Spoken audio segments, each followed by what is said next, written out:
Hello, everyone, and welcome to the podcast today. This is going to be a really interesting podcast, and I know that so many of you are going to love the topic.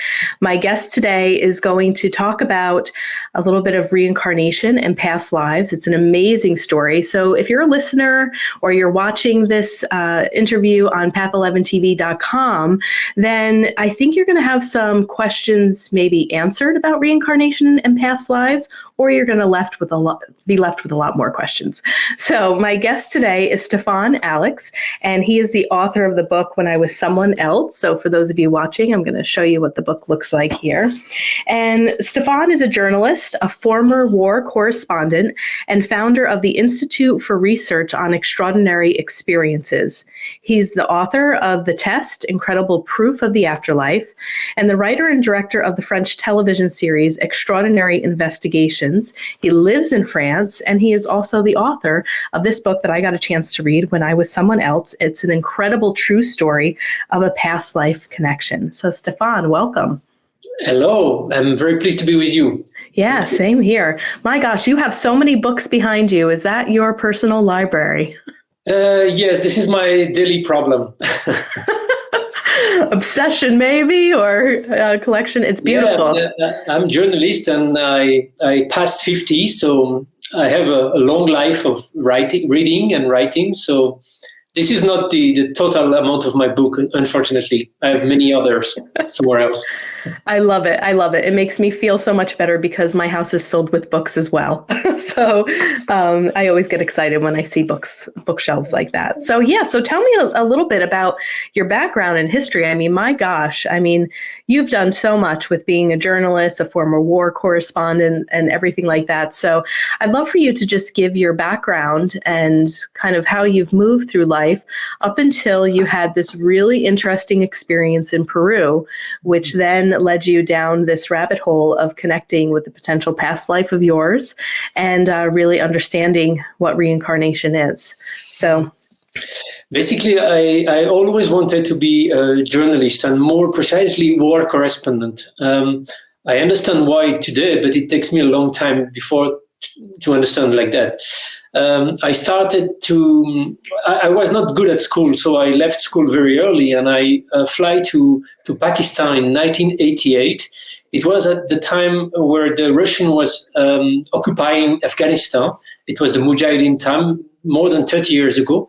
And I was 19 at the time, and for me it was a good opportunity to prove myself I could be a journalist on the field without going to school, without learning this wonderful job. So I decided to fly there without even telling my parents. And I entered secretly, joining a Mujahideen group inside Afghanistan. And I spent months there. And basically, I start learning my job on the field. So when I came back in France after this amazing trip, with the Mujahideen, I started to do this job and to practice journalism on a very, very free way. I was totally free. I was not working for a specific redaction or for a TV. I was free. So I was choosing which country I want to visit, which conflict I want to visit, and what subject I want to investigate.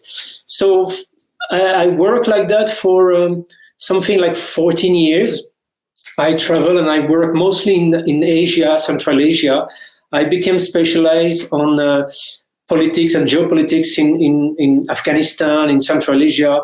My first book was published 25 years ago. It was a book about drug trafficking. Basically, I started a trip from a poppy field in Afghanistan, and I came back to Europe walking on the highway of Heroin Road. And basically, this was my life. I was a very, very normal journalist, a very rational one, very Cartesian journalist. I was working on political issue. And in 2001, 6 months before 9/11, I was in Afghanistan. It was still the Taliban at the power. And I was working there on a big project. And my brother and some other people from France joined me. And one morning during a car accident, I lost 4 persons of my team. And one of them was my brother, my younger brother, Thomas. So this was a shock, obviously, and this changed, of course, a lot of things in me, because maybe sometimes when you are young, when you are a teenager, you may have a lot of philosophical question. What I'm doing here? Is there a meaning of life? Is there a purpose for us to be here on this planet? I mean, all those questions are very, very soon kept aside, because we have to work. We have to become an adult and to work. So I left those questions aside. But when my brother died, I was 32. And while I was holding his body and bringing back his body to France, all those questions suddenly came back. I mean, what's the point of life if we can die that quickly? And I didn't have any philosophical tool. I didn't wanted to find a religious answer, because as I can observe, there is a different religion on earth, and all are great way for finding a spiritual path. But it's a subjective call. I mean, it's not science, and I wanted science. So I was wondering if science could be possible to investigate what is life, and if there is something after life. And to my surprise, when I start to investigate this with the same tool I had as a journalist working on war or terrorism, I find that the obvious answer we are all living with, like there is nothing after death, because brain is creating consciousness, and so when brain is dead, there is no more consciousness. This was not a fact. It was not proven. It was a belief, a materialistic belief from our society. And I was very surprised to discover that. And months after months, I realized that it was possible to work as a journalist on those so-called paranormal subjects like afterlife, UFO. I mean, all those subjects that are not considered to be serious, but they are worth to be investigated. So I start doing it, and I'm doing it for more than 15 years now. Wow. Yeah. So I know that you also had the loss of your father as well.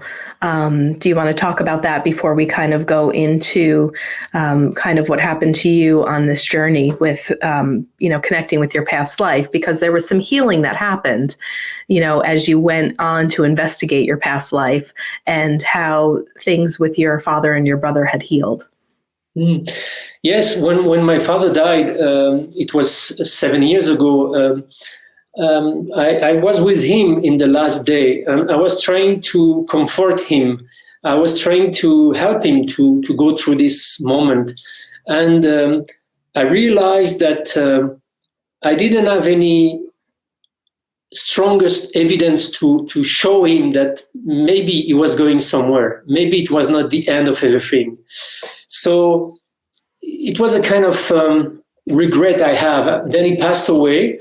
And 3 days after his death, I suddenly had an intuition. I think in my mind, okay, I should do an experiment with him. I will hide some object in his casket without telling anyone. And maybe months after the funeral, I will test a few medium. Some medium I knew and some medium I already have tested before.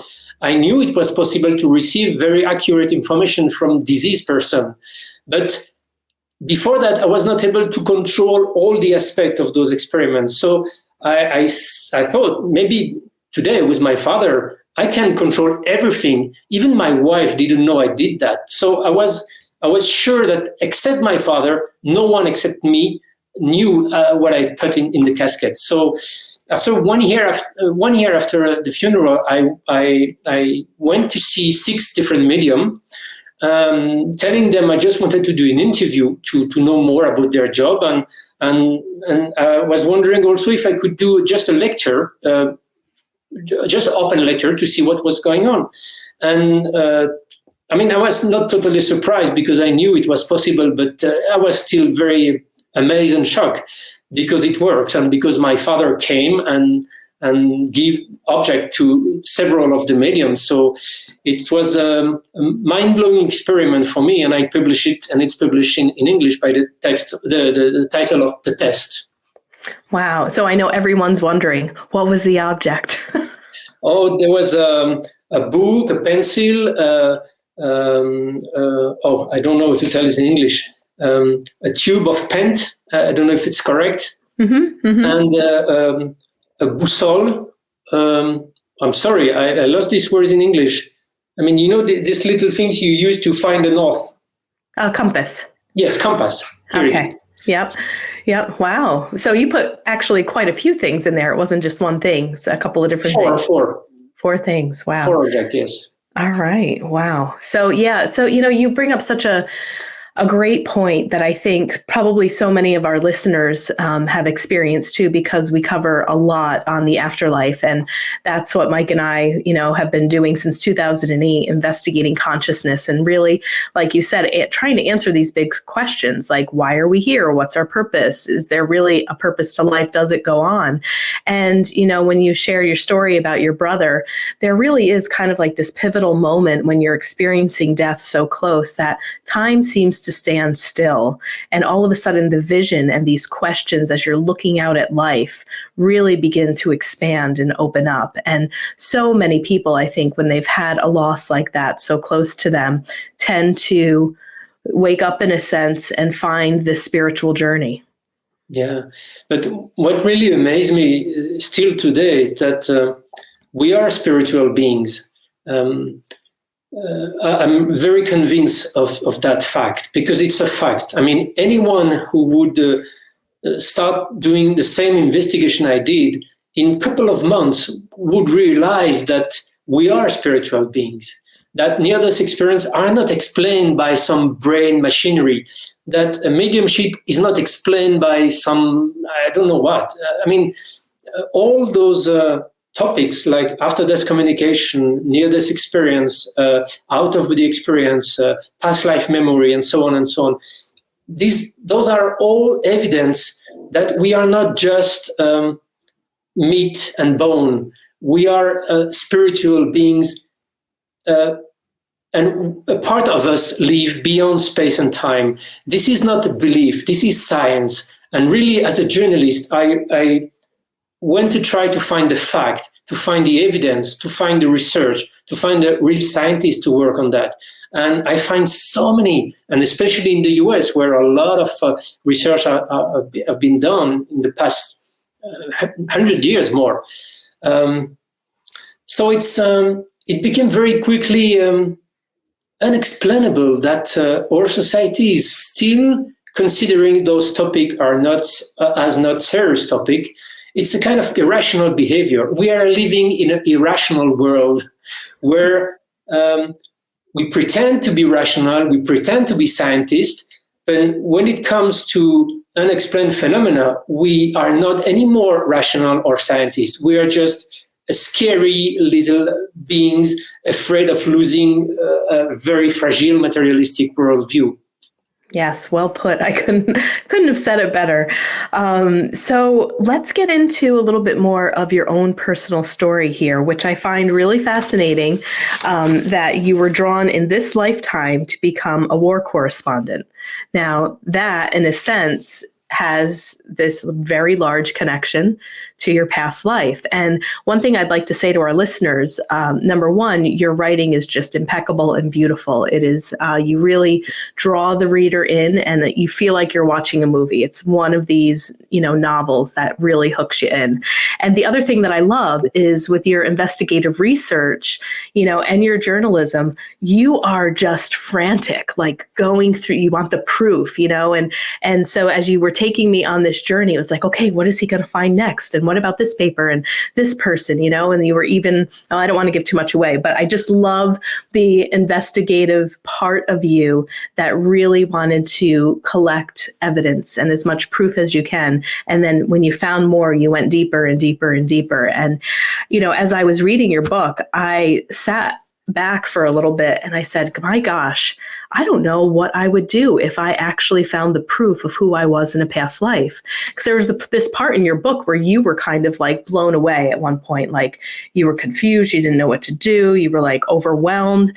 And I really sat with that before I moved on to the next chapter to think like, yeah, like if I stumbled upon all of this proof and I knew that there was possibly a body buried in a grave somewhere that was me, and I'm able, but here I am in this body. I mean, it's still really hard to conceptualize, and it's a bit mind-blowing. So why don't you take our audience back to your spiritual retreat in Peru, where this story began, where you had this waking vision of a soldier dying on a snowy battlefield, and then how this began to turn into really an investigation to find out who you were in a past life. Mm. Yeah, thank you for your description of my work, because it's really I'm very attached to the idea of not jumping into a belief system quickly.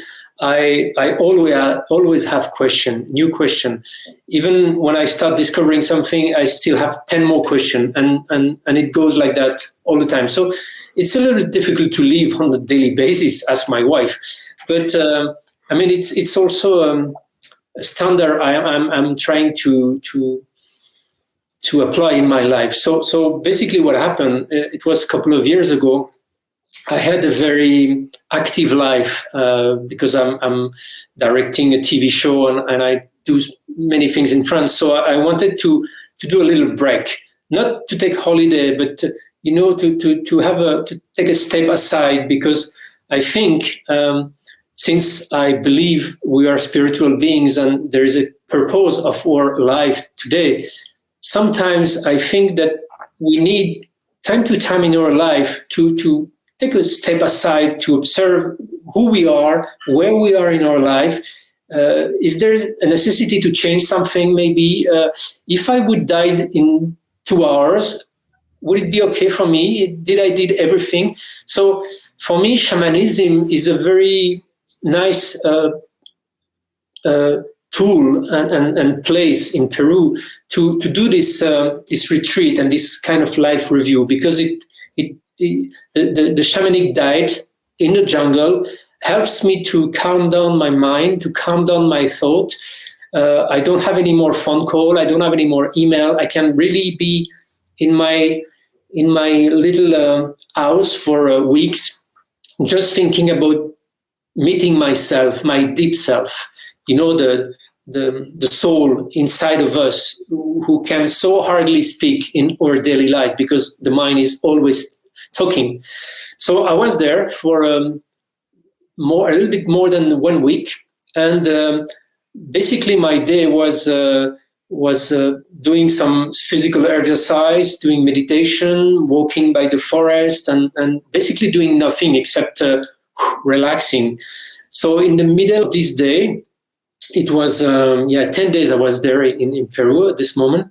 I decided to, after my physical exercise, to lay down on my bed and to do a little shamanic journey, not with any substance.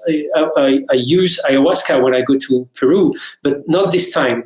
This time I was totally without any substance inside me. I just put my earset on my ear and start to play a track of drumming, boom, boom, boom, boom, boom, boom, which helps doing shamanic journey.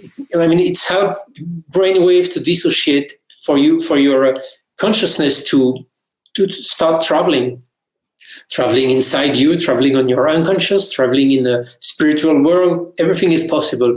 So I was lying on my bed. I closed my eyes. I played the drumming, and I let my mind start imagining things. So I imagined myself if I was a bird and I fly over the forest I was in. So I saw the little house, I saw the river, I saw the forest, and I was, like a bird flying. But it was my imagination. I was not dreaming. I was not unconscious. I was very conscious. Just my eyes were closed. And after a couple of minutes, my imagination showed me something I did not consciously imagine. I don't know if I'm very clear, but suddenly little black dot appeared on the ground. So I was wondering what it was. I thought it was maybe men walking by the river. So I fly down, and when I arrived at the ground level, suddenly it was not the forest anymore. It was a kind of landscape very white landscape. And the man who was walking was soldiers. Instantly, I knew it was German soldiers, and very immediately, one of those men was in front of me. He was very close, 1 meter in front of me. He was looking at me, really staring at me. And I knew his name was Alexander, and I knew he was Obersturmführer, which is a military rank in the SS, the equivalent of lieutenant. And he was looking at me, and it was totally unexpected. I mean, sometimes you just close your eyes and you let your imagination go, but basically you are not that surprised because you're kind of expecting what's coming up. And I was not. I mean, it was totally unexpected. I was in the jungle of the Amazonian forest, and suddenly I was sent in a war zone in Germany. I mean, not in Germany, but in a very cold and snowy landscape. And this man in front of me, this Alexander, suddenly, as he was staring at me, he received a shrapnel on the neck. And suddenly he was hit, and the blood started to flow out. He fell down and he died. And I was in shock again. And this scene repeated itself. I mean, suddenly he was standing again in front of me, staring at me again, and again being hit by the shrapnel and dying.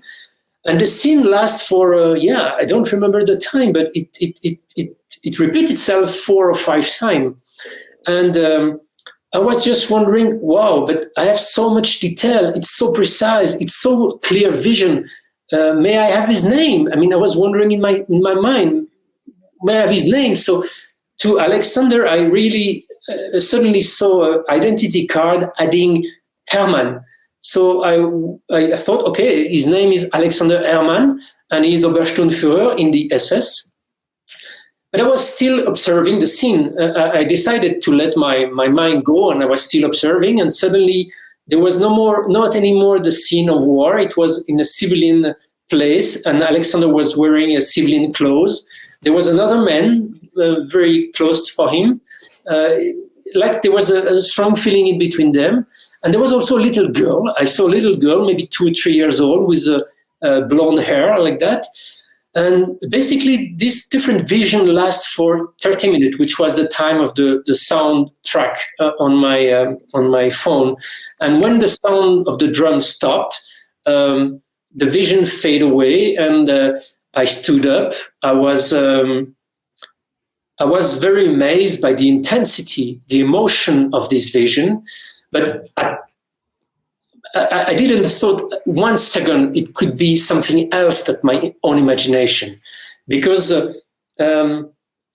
I consider myself as a rational journalist. So in between 2 options, I will choose all the time the more rational one. So I am alone in the forest. I am on the shamanic retreat. There is some war material that is coming up from my unconscious. Okay, it seems to be normal. I was war correspondent. I am upset with the question of violence in the world. I mean, this is a kind of, like when you're on psychoanalyst, he's asking you what's coming in your mind. And when you are talking what's coming in your mind, then you may have a lot of image and thing you share with him, and he interpret those images. So I thought it was a kind of material like that could be interpreted. And when I came back in France a couple of weeks after, since I'm still curious, I just wanted to know if there was one Alexander Herrmann who had the title of Obersturmführer. So I Googled the name, and very quickly I find what looked like a list of German officers during World War II. And there was one Obersturmführer Alexander Herrmann. But really, honestly, for me, at that moment, it was a coincidence. I mean, it could not be something else than a coincidence. So it was so much that for me that I leave it aside for more than 1 year.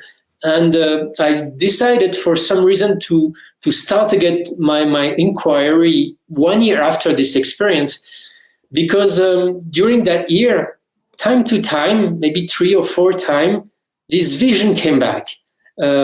once it happened when I was receiving a healing from a healer in Paris. She was working on my chest, and suddenly she had the image of violence, war, and destruction. And at the same time, she told me after that, at the same time, I had the image of this Alexander Herrmann again. So it came back time to time, but I didn't know what to do with it. It was like a message from my unconscious. But 1 year after I start again my investigation, I start again Googling Alexander Herrmann Obersturmführer. I went a little bit further, and it drove me to find the name of a French historian that I call. Fortunately, this man had seen my TV show, so he knew I was a serious journalist, and he didn't hang up the phone when I told him, I come back from Peru and I had a daydream of German soldiers. And he took it very seriously, and he advised me to check on the archive. Is there probably a military file for this guy? Because the German, and especially the Nazi, were very, very strict on writing everything. So there was file for everything. And I did a very quick investigation. I asked the archive, and I found out that there was a military file of 78 pages of this guy, Alexander Herrmann. I received the file a couple of days after that. I don't speak German, so I forward it immediately to the historian. But on that day, I was opening every sheet of the file, and I was trying to translate what I was reading. But I was not very successful because it was all German, and really Google Translate with German is very, very difficult.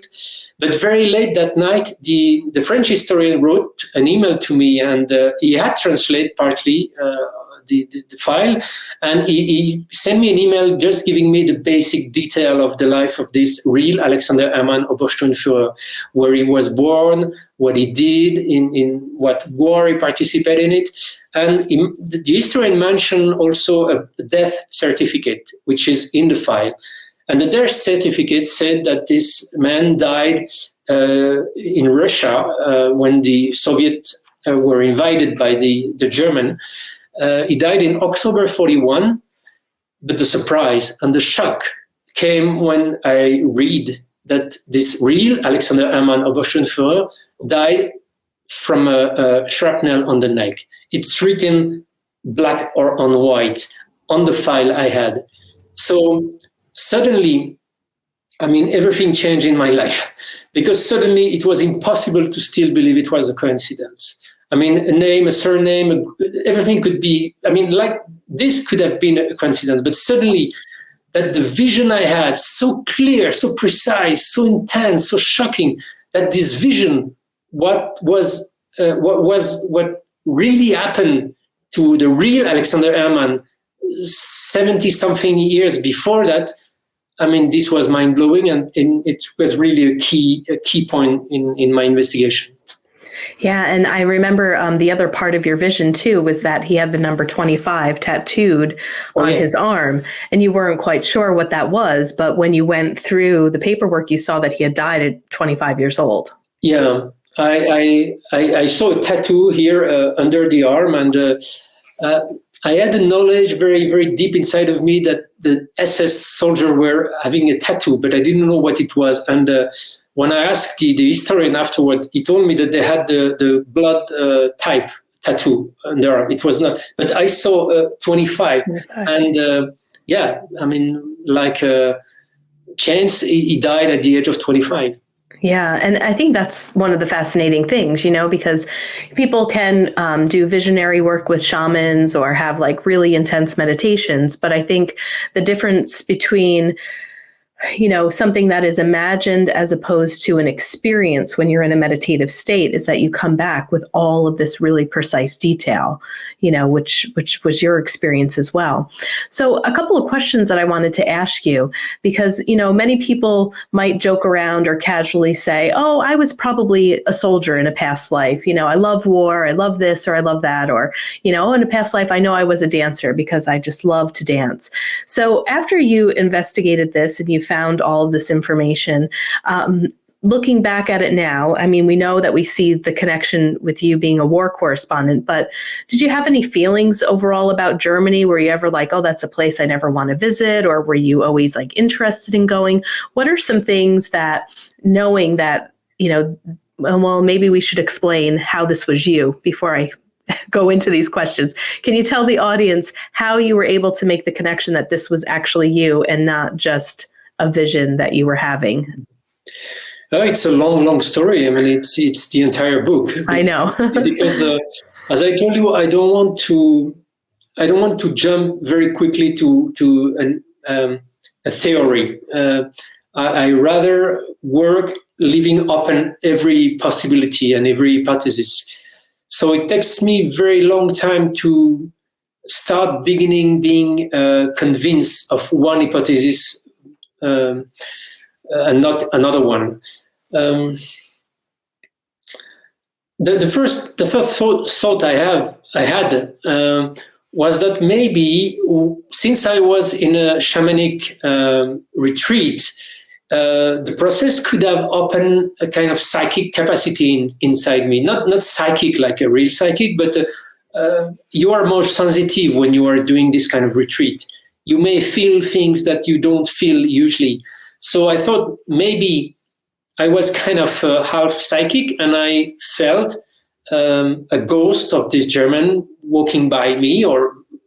But I mean, when I started thinking about that, I was in deep forest in Amazonia, nearly 10,000 miles away from Russia, where he died. So I was wondering why this ghost would wander by the forest. So it made no sense, and I had this feeling that I had a kind of link with this man. It was an obvious link. Reincarnation, some other link, I don't know, but it was an obvious link. So I start to think at my life, and I start to realize there's so many and so frequent moments in my life where I was not very myself. Let me try to be clear on that. Sometimes you take decision, you don't know why. Sometimes you had a strong emotion when you are in a specific place, you don't know why. Sometimes you may have a general feeling inside of you which doesn't seem to be you, that seems to be coming from out of the blue. You don't know why you are like that. And I had many moments like that in my life. I mean, as we said at the beginning of our discussion, I wanted to be war correspondent very early. Why? I mean, I received the same education as my brother, and my brother wanted to be in a war country. I didn't want to do war. I didn't want to be a soldier. I wanted to observe soldiers. I wanted to observe what it is to be on the front line, because I wanted to understand violence. I wanted to understand from deep the meaning of violence, the meaning of evil. I was fascinated, not that I admire, but I was fascinated by the evil. How can human being behave in a so evil way? So I had this question in me when I was 17, 18, 19, and it was heavy. It was important. I mean, it drove me to become war correspondent. Where it come from? And this, what I'm describing to you now, and many other little detail, drive me slowly to think that maybe in some way I was holding a memory that was not me, a memory with a lot of shame, with a lot of violence, with a lot of guilt. That was not me, because I am a nice person. I never fight. I don't know how to fight. I was never aggressive with my friend at school or with my brother. I'm not racist. I am absolutely the opposite. I am curious of all the diversity of this planet. I started this job as a journalist also because I wanted to discover the diversity of this planet. So I am the total opposite of what the SS were. But I had some psychological, not problem, but the opposite of balance. How do you say it in English? The opposite of balance. What would the disturbance? Imbalance, a disturbance. Yeah. Yeah, I had this psychological disturbance sometimes. Sometimes I fly away from France, going to a battlefield, to a war zone, because I wanted to die. I mean, I don't know why.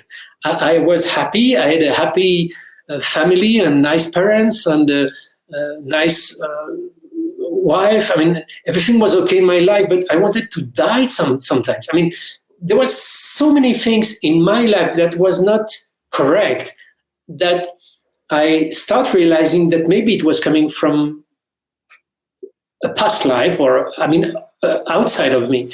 And when I meet Alexander, suddenly, it's like if the light starts shining. Oh, okay.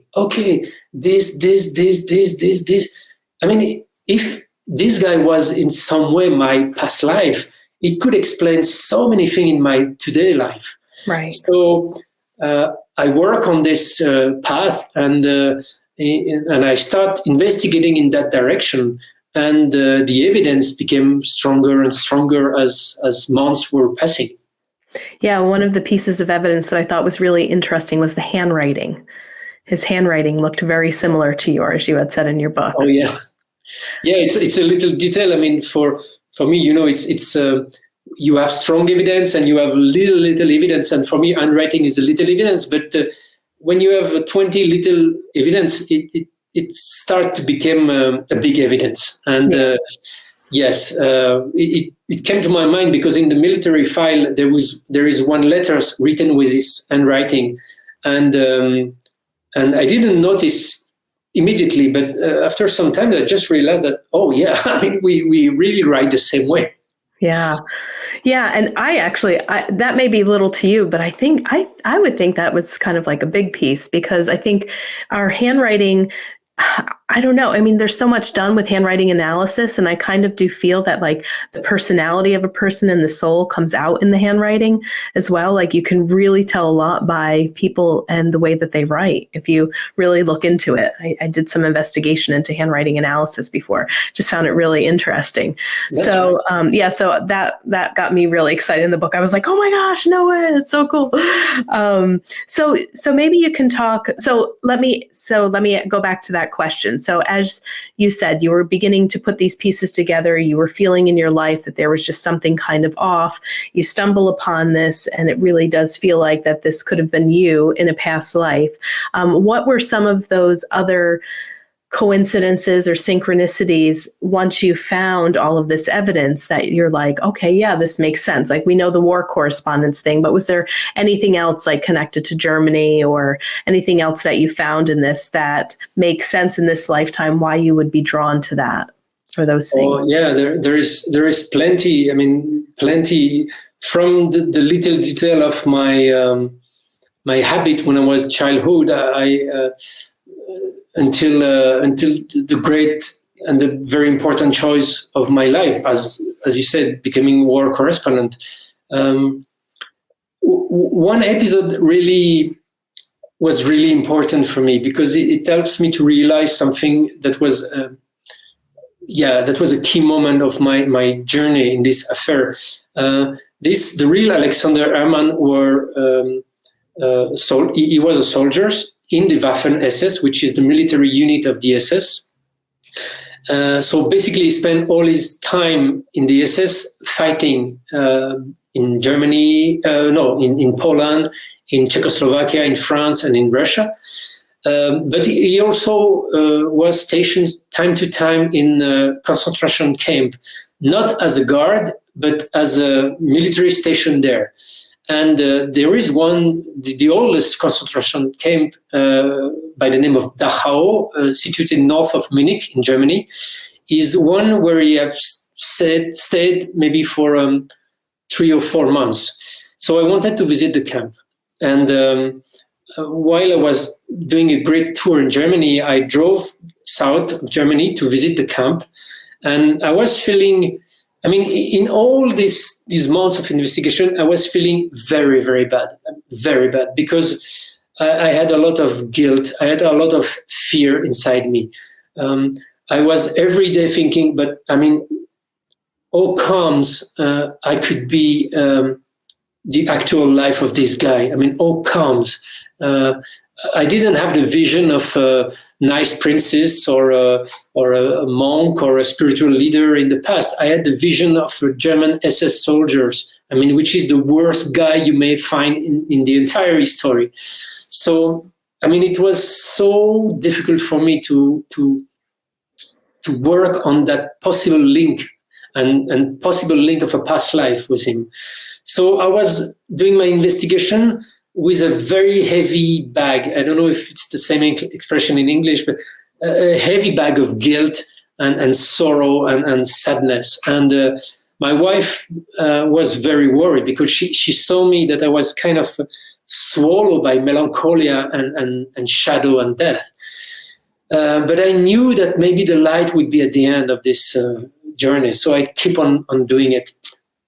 So I visited Dachau, and I parked my car. I start walking toward the entrance of the camp itself. While I was advancing, there was a lot of tourists there because it's a place you can visit. It's a memorial place. And I was approaching, and as I was approaching, I was feeling more and more bad inside of me. I was feeling so guilt. I mean, I was holding this guilt like if it was me that did all these horrible things. And I walk, and then I pass the metallic gate of all those camps are the same. I pass the gate and I enter the huge ground of the concentration camp itself of Dachau. It was a huge place.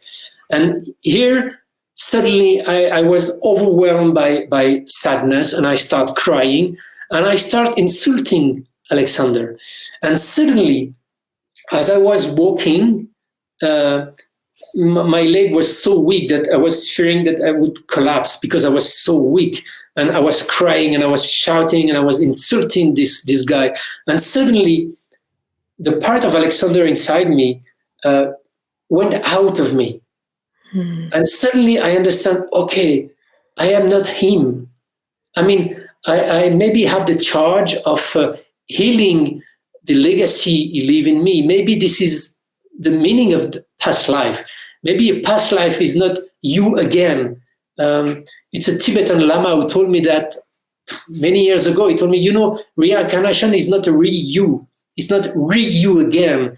So I am not Alexander again. I am another man. I am Stéphane. Alexander was this guy who died 23 years before I born, and it's not me. I have, for some reason, him inside of me. I have to heal what he did. I have to hold his heritage. It's maybe my past life, but he is not me. And this key realization, I understood it when I was walking on the field. And suddenly I had the feeling that the healing process was starting at this very moment. Okay, I can be the new life of Alexander Herrmann, but I am not Alexander Herrmann. And we may be, you and people who are listening to us now, we may be made of many, many different memories, but we are who we are today. We are not those memories. Bad or good. We are who we are today. We are what we are doing with what we have, with what we are holding inside of us. And this was really a very, very moving moment because it helps me to get a little bit to be a bit more relaxed in my investigation because it lasts months and months after this. Yeah. And I don't know if I'm very clear. I'm sorry for the... Oh, no, it's clear. I'm a French speaker, so... Yeah, no, it's very clear. And I think what your story illustrates is that it's actually, I think, a really good thing that we can't remember our past life so easily. I remember asking that when we were interviewing some people with the documentaries that we made. And I was like, well, why can't we remember this? Everybody wants to remember who they were in a past life. But with some people that I have spoken to, like yourself, there is a lot of emotion that comes with that, especially if you're not one of these wise sage gurus or, somebody like famous and fun. But it's like, you find out that you were a murderer, you were, maybe an alcoholic in a past life or something like that. And to stumble upon that and to really be able to process it as you're living in this lifetime is a pretty big burden. It's a lot to go through. So I think in some ways, after speaking to people like yourself, I realize that it's great that there's a mechanism as we re-enter that we can't remember them all, because we really wouldn't be able to fully live, in this lifetime. Yeah. Yeah, we would be totally overwhelmed by the bad aspect of those memories, because of course, as you said, for one very nice spiritual person, you have 1,000 people who go with fear and who probably sometimes did not very bad things. Look at yourself. I mean, are you proud of who you are? I mean, are you proud of everything you did in your life? Maybe there is a little shadow in your life. Even me, in my life today, I think I am a good person, but I may have some regret. Maybe sometimes I could have behaved differently with one person on another. So we are holding regret. We are holding a little fear, a little sadness sometimes. And this so-called unfinished business we are carrying it to our life, and we probably will carry it also in our future life. So yeah, it's better in the future not to remember everything, because it could be too heavy. But I observed something very interesting in my case, but also in the reincarnation case that have been investigated by Jan Stevenson and his follower Jim Tucker today, who is a psychiatrist and works on children who have memory from previous life.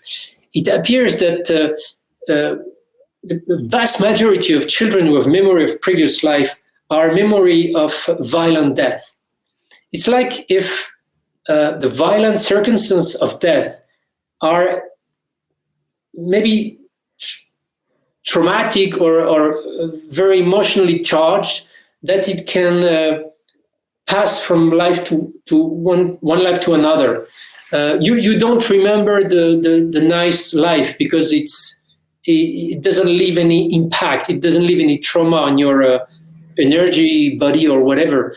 But violence leave a trace, and violence can be remembered. So maybe if some people are listening to us and they have some violent nightmare or some ID or some things that I had before, I had nightmare of war, for instance. I remember a nightmare where I was killing a woman. I mean, I am French. I never did such a thing, but I had this dream. And when I read what Alexander did in Germany, in Poland in September 39, I realized that in September 39, he participated in mass killing in Poland, where 800 persons were killed. And I am totally convinced today that this nightmare I had years before was a direct memory from what he did in Poland. So all these nightmare thought or emotion that we may have, it may be the little string you can start working with to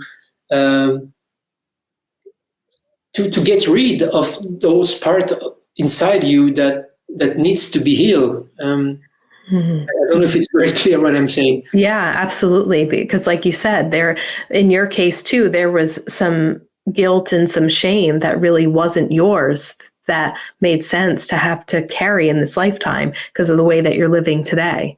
So, and then for that healing to begin to happen when you went to the concentration camp, and it sounds like you viscerally felt that separation begin to happen within you. Yeah, amazing, amazing. I have one last question before we go, and it's more of a wives' tale that I've heard. And the fact that you were able to see the way that Alexander died, I've heard sometimes that our birthmarks, or if we've had surgery in this lifetime, can sometimes be connected to an old wound or the way that we died. Do you have any issues with your neck at all, or did you ever have a scar or a birthmark in that area where he was killed with the shrapnel?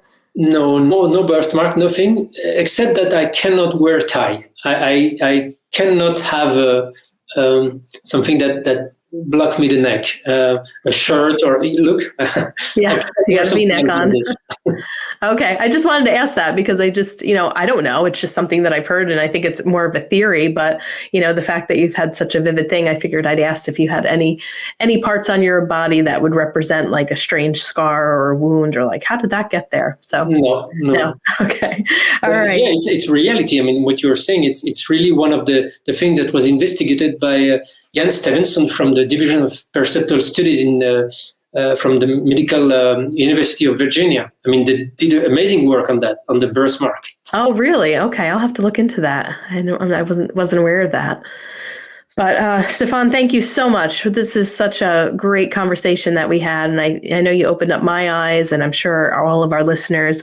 Again, the book is When I Was Someone Else. And where can people purchase this? Where can they find you and find your information? Oh, they may find it in every bookshop, hopefully, and on Amazon.com, of course. And yeah, I'm very looking forward to know what people think of this journey, because it was so mind-blowing for me. I hope it will be for the reader. Yes, I think so. I know for sure it will be. And your writing is beautiful. So thank you so much. And thank you for being a guest on the podcast. All right, everyone. I hope you enjoyed this story. And we didn't give too much away. I mean, you have to get this book and you have to read all of the evidence that he has. He has pictures in here. There's a photo journal. I mean, it's pretty magnificent. So thank you so much. It was a pleasure to have you here today. Take care.